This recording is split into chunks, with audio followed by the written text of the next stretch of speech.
अध्याय 3 दो चर वाले रैखिक समीकरण युग्म pair of linear equations in two variables. आइए इस अध्याय को शुरू करते हैं। और इस अध्याय में सबसे पहले हम ये जानते हैं कि रैखिक समीकरण लीनियर इक्वेशन क्या है। वह समीकरण जिसमें चर या चरों मतलब एक चर या कई चरों की घात एक होती है। मतलब जिस समीकरण में जो चर हैं उन चरों की घात सिर्फ एक होती है, रैखिक समीकरण कहते हैं। जैसे समीकरण है 3x धन 5 बराबर 0। इसमें एक चर है x और इस चर की घात जो है 1 है, तो इसलिए यह समीकरण जो है रैखिक समीकरण है। दूसरा उदाहरण है 6x minus 3y is equal to 7। यहाँ पर दो चर दिए गए हैं इसमें, और पहला चर x है, दूसरा चर y है, और इन दोनों चरों की घात जो है 1 1 है। इसलिए यह भी समीकरण जो है रैखिक समीकरण है। तीसरा उदाहरण है 5x plus 8y plus 3z equal to 0। इसमें तीन चर दिए गए हैं x, y और z, और इन तीनों चरों की घात जो है इस समीकरण में 1 दिया गया है। इसलिए यह समीकरण भी एक रैखिक समीकरण है। तो हमने रैखिक समीकरण के बारे में देखा कि वह समीकरण जिसमें चर हों या कई चर हों, उनकी घात अगर 1 होती है तो रैखिक समीकरण कहते हैं।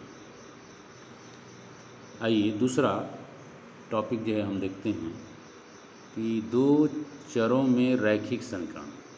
ये केवल रैखिक समीकरण, अब जो है दो चरों में रैखिक समीकरण, लीनियर इक्वेशंस इन टू वेरिएबल्स। रैखिक समीकरण यहाँ वह रैखिक समीकरण कहा गया है, क्योंकि रैखिक समीकरण का मतलब जो समीकरण में चर है उसकी घात 1 होगी। वह रैखिक समीकरण जिसमें दो चर होते हैं, दो चरों में रैखिक समीकरण कहलाता है।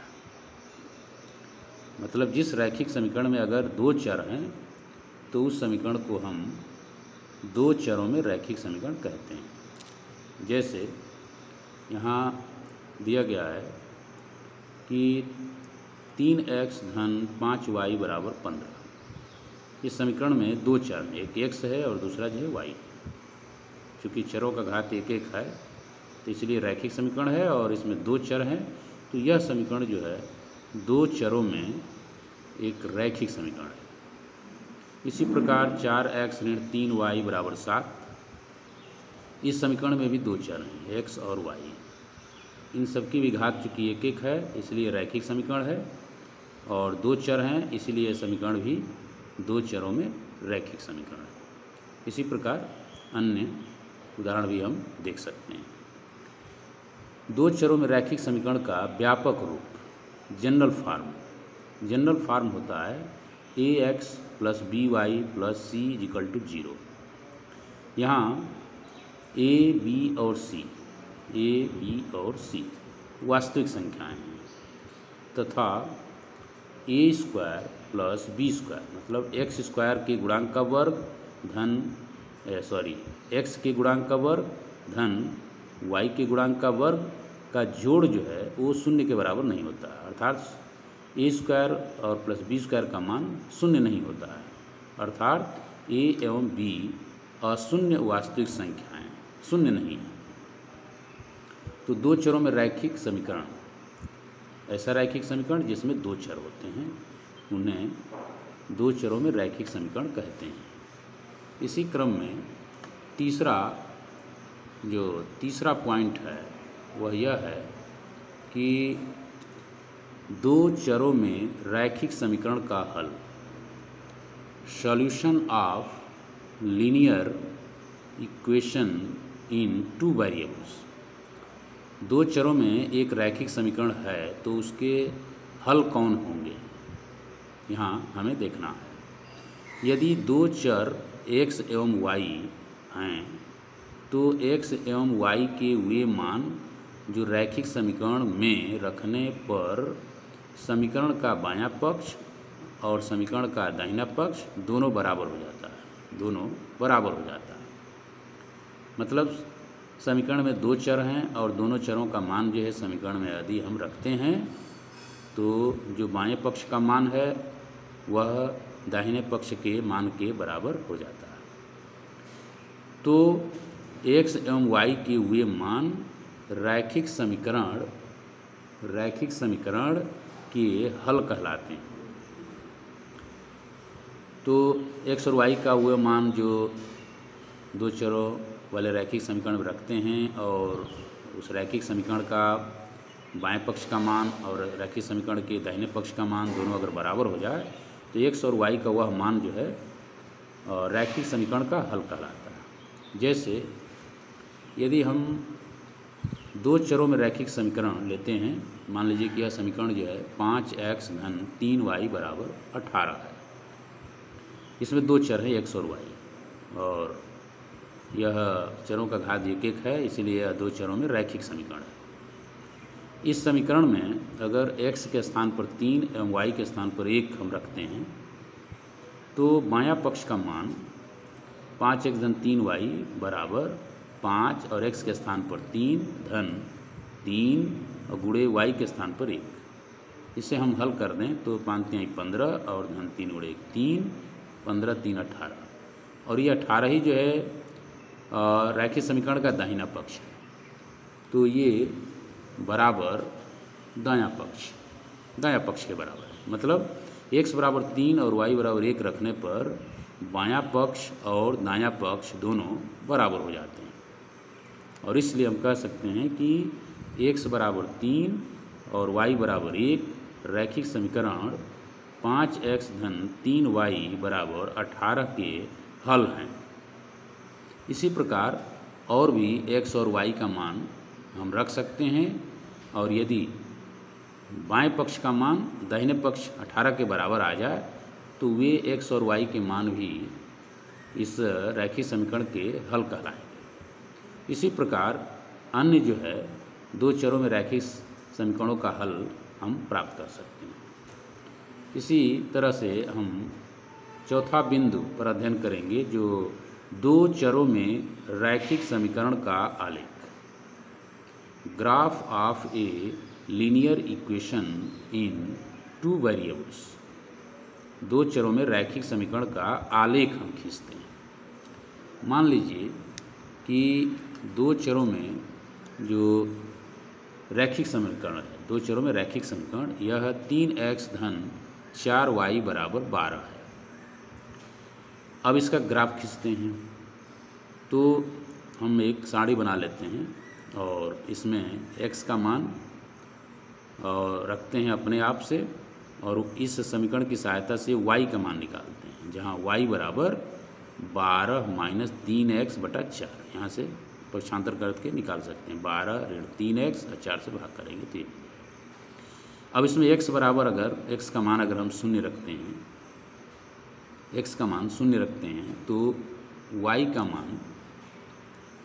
मान यहाँ 3 प्राप्त होता है। y का मान 3, तो यहाँ x बराबर 0, y बराबर 3। इसी प्रकार y बराबर अगर शून्य रखते हैं तो x का मान जो है 4 प्राप्त होता है। यहाँ x का मान 0 लिखेंगे तो y का मान 3, x का मान यहाँ y का मान 0 लिखेंगे तो 0 गुणे 4 तो 12 ऋण 3x बराबर 0, 3x बराबर 12 तो x बराबर 4। यहाँ तो यहाँ दो बिंदु प्राप्त होते हैं, a जो 0 3 है एवं b जो 4 0 है। अब इन दोनों बिंदु a और b, a एवं b को हम ग्राफ पेपर पर प्लॉट करेंगे, ग्राफ पेपर पर दिखाएंगे। मान लीजिए कि ये x अक्ष है और ये y अक्ष मूल बिंदु है और बिंदु a जो 0 3 है तो ये 0 और 3 यहाँ पर है। बिंदु b जो 4 0 है, 4 0 x अक्ष पर 4 मात्रक और y अक्ष पर 0, यहाँ बिंदु b x अक्ष पर एक बिंदु मिलता है। इन दोनों बिंदुओं को मिलाते हुए एक रेखा हमने खींच ली, ए बी रेखा। और इस प्रकार हम देखते हैं कि जो दो चरों में रैखिक समीकरण है, इसका ग्राफ जो है एक सरल रेखा प्राप्त होती है। इस प्रकार दो चरों में रैखिक समीकरण का आलेख एक सरल रेखा है। तो दो चरों में रैखिक समीकरण का आलेख हमने एक सरल रेखा खींचा। आइए हम ध्यान रखें कि किसी दो चरों में रैखिक समीकरण का आलेख एक सरल रेखा होती है। ये याद रखें, किसी भी दो चरों में रैखिक समीकरण का जो आलेख बनेगा, ग्राफ बनेगा, वह एक सरल रेखा होती है। अगला पॉइंट, पांचवा, दो चरों में रैखिक समीकरण का हल आलेख के आधार पर। दो चरों में रैखिक समीकरण का आलेख एक सरल रेखा होती है, ये हमें पता है। सरल रेखा पर असंख्य अनगिनत बिंदु होते हैं, अनंत बिंदु होते हैं। जैसे ये रेखा है, हम देख रहे हैं, इस पर जो है तमाम बिंदु, ए है, बी है, सी है, डी है, ई है, एंड सो ऑन, इस पर जो है असंख्य बिंदु होते हैं। सरल रेखा पर स्थित प्रत्येक बिंदु रैखिक समीकरण का हल प्रदर्शित करता है। इस पर जो भी बिंदु है, चाहे ए हो, चाहे बी हो, चाहे सी हो, चाहे डी हो, असंख्य बिंदु हैं, और हर एक बिंदु जो है इस समीकरण का एक हल व्यक्त करता है। रैखिक समीकरण का, दो चरों में रैखिक समीकरण का एक हल व्यक्त करता है। ए का जो भुज होगा और कोट होगा वह एक समीकरण का हल है, बी का जो भुज और कोट है वह समीकरण का हल है, और इसी प्रकार जो सी है उसका भुज और कोट समीकरण का हल व्यक्त करता है, एंड सो ऑन। तो इस रेखा पर जो है अनंत बिंदु हैं, असंख्य बिंदु हैं, और सभी जो है रेखा के समीकरण का हल व्यक्त करते हैं। यदि बिंदु ए है जिसका निर्देशांक ए बी है, तो यहाँ x बराबर a एवं y बराबर b है, ये रैखिक समीकरण का एक हल है। तो इस प्रकार दो चरों में रैखिक समीकरण के असंख्य अनंत हल होते हैं। अनंत हल होने का तात्पर्य है कि इस दो चरों में रैखिक समीकरण का जो ग्राफ हम खींचते हैं एक सरल रेखा होती है, और इस सरल रेखा पर असंख्य अनंत बिंदु होते हैं, और प्रत्येक बिंदु जो है समीकरण का एक हल व्यक्त करता है। तो इसीलिए असंख्य बिंदु हैं, अनंत बिंदु हैं। तो इस प्रकार जो है दो चरों में रैखिक समीकरण के हलों की संख्या भी असंख्य अनंत होती है। अगला बिंदु जो है हम अध्ययन करते हैं, छठवां, दो चरों में रैखिक समीकरण युग्म। दो चरों में रैखिक समीकरण युग्म क्या है, इसके बारे में देखते हैं। Pair of linear equations in two variables. दो चरों में रैखिक समीकरण की संख्या दो ली जाए। अगर दो चरों में रैखिक समीकरण लिए जाएं, तो उस युग्म को, उस जोड़े को दो चरों में रैखिक समीकरण युग्म कहते हैं। अर्थात दो चरों में रैखिक समीकरण दो लिए जाएं। जैसे रैखिक समीकरण है, पहला है a1x plus b1y, a1x plus b1y plus c1 equal to 0। दूसरा समीकरण है a2x plus b2y plus c2 is equal to 0। ये दो रैखिक समीकरण हैं, और जहाँ जो है a1 b1 c1, a2 b2 c2 ये सभी जो वास्तविक संख्याएं हैं, और तथा a1 square plus b1 square 0 के बराबर नहीं है, तथा a2 square plus b2 square भी ये 0 के बराबर नहीं है। तो इन दोनों जो रेखाएं हैं, या दोनों जो है समीकरण है, रैखिक समीकरण, इन दोनों का जो युग्म है, जोड़ा है, a1x plus b1y plus c1 equal to 0, a2x plus b2y plus c2 equal to 0, जो ये जोड़ा है, इस जोड़े को दो चरों में रैखिक समीकरण युग्म कहते हैं। तो दो रैखिक समीकरण होंगे और इनका जो जोड़ा है, इसी को हम कहते हैं दो चरों में रैखिक समीकरण युग्म। आइए हम अगले पॉइंट पर चलते हैं, और ये है सातवां, दो चरों में रैखिक समीकरण युग्म का आलेख। अगर दो चरों में रैखिक समीकरण युग्म है तो इसका आलेख क्या होगा? Graph of pair of linear equations in two variables. प्रत्येक दो चरों में हम जानते हैं कि प्रत्येक दो चरों में रैखिक समीकरण का आलेख एक सरल रेखा होती है, सरल रेखा होती है। दोनों समीकरणों का आलेख निम्न प्रकार का हो सकता है। क्योंकि दो चरों में रैखिक समीकरण का ग्राफ जो है एक सरल रेखा होती है। क्योंकि यहाँ दो समीकरण हैं तो दो सरल रेखाएं बनेंगी और ये दोनों सरल रेखाएं निम्न प्रकार हो सकती हैं। निम्न प्रकार में से कोई एक हो सकती है। जैसे पहला ये हो सकता है कि दोनों रेखाएं एक दूसरे को एक बिंदु पर प्रतिच्छेद करें। दोनों रेखाएं एक दूसरे को एक बिंदु पर प्रतिच्छेद करती हैं, तो ये स्थिति हो सकती है। दोनों रेखाएं हैं, दोनों समीकरणों का एक एक रेखा खींची गई है और दोनों रेखाएं एक बिंदु पर प्रतिच्छेद कर रही हैं।